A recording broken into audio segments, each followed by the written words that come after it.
리하, 안녕하세요. 리자난과 김상준 원장입니다.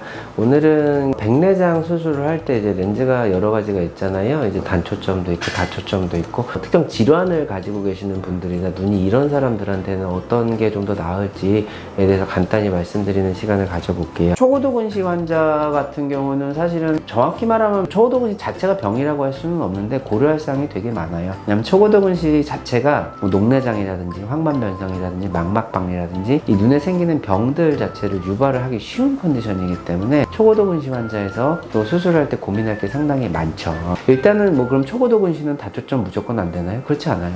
저도 이제 초고도근시 환자분들 이제 다초점 몇 번 했는데 생각보다 결과 좋습니다. 단지 중요한 건 얼마나 이 사람이 했을 때 괜찮을 것인가를 판단하는, 확인하는 거. 그게 제일 중요한 작업이에요. 거기서 만약에 같은 초고도근시지만 이 사람은 안 하는 게 좋겠는데 라고 하면 권유를 하질 않습니다. 초고도근시 환자도 마찬가지로 결정을 하는 데 있어 물론 일반적인 백내장 수술 환자보다는 좀 더 고려할 사항이 많기는 하지만 검사를 해보고 상태가 나쁘지 않다고 한다면 렌즈 같은 경우는 환자분이 원하시는 쪽으로 충분히 진행을 하실 수 있다는 걸 미리 설명을 드리고요.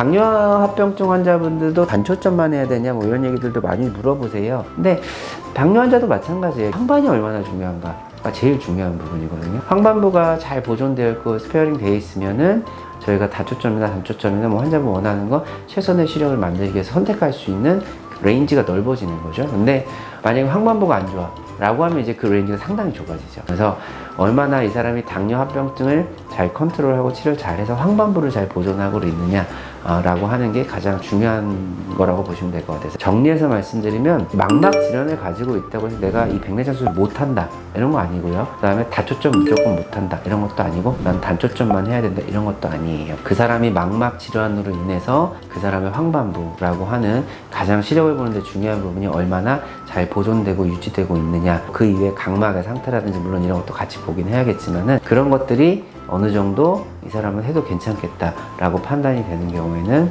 충분히 해보실 수 있는 수술이라는 걸 설명을 드리고요. 물론 이제 제일 중요한 건 와서 검사하고 이 사람 상담을 하는 거죠. 뭐 황반부가 멀쩡하고 뭐 각막이 멀쩡해도 수술에 환자분들 불만족하시는 경우들도 있고요. 그런 경우에는 이제 사전 상담이 충분히 안 된 경우들이죠. 그러니까 저희는 이제 뭐 다초점 특히나 하시는 경우들 같은 경우는 환자분들이랑 충분한 시간을 가지고 상의를 하고 환자분한테 이런 점은 수술 후에도 좀 불편함이 있으실 수도 있습니다 라고 충분히 설명을 드리고 환자분이 동의를 하면 수술을 하기 때문에 사실은 뭐 자랑 같긴 하지만 어느 정도 다초점 수술하시면은 만족도는 사실은 그렇게 나쁘진 않은 것 같습니다. 대부분은 다 좋아하시고 잘 지내시기 때문에 일단은 오늘은 망막에 질환이 있으신 분들이 그 백내장 수술하실 때 좀 궁금해하시는 부분들 위주로 좀 뽑아봤어요. 그리고 실제로 제가 망막을 담당하다 보니까 이런 질문들을 많이 받아가지고 평소에도 이렇게 설명을 드리곤 하는데 그냥 한번 영상으로 만들어서 좀 도움을 드렸으면 해서 만들어 봤습니다. 다음에는 좀 더 좋은 소식으로 찾아뵐게요.